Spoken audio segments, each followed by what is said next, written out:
तनकीद ये एक ऐसा जुमला है कि जिस इंसान पे बोला जाता है उसी को पता चलता है कि इसके असरात कितने खतरनाक हैं। ये इंसान की एनर्जी को लॉस कर देता है, उसके जज्बात को दबा देता है, इंसान के ब्लड प्रेशर को लो कर देता है।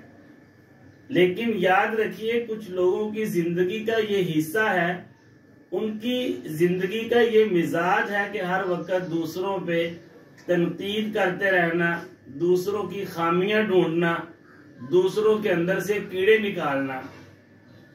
इन लोगों की मिसाल उस लंगड़े की तरह है कि जिसको चलना भी नहीं आता और दूसरों को दौड़ने की, भागने की तालीम देता है, दूसरों को सिखाता है कि इस तरह चलोगे तो रेस जीत जाओगे, हालांकि खुद इसे चलना भी नहीं आता। तो आपने ऐसे लोगों की बातों का कोई भी असर नहीं लेना, कोई भी गुस्सा नहीं करना, क्योंकि ये उनकी जिंदगी का हिस्सा है। उनकी जिंदगी के अंदर ये चीज शामिल है कि हर वक्त दूसरों पे तनकीद करते रहना, दूसरों की खामियां ढूंढते रहना।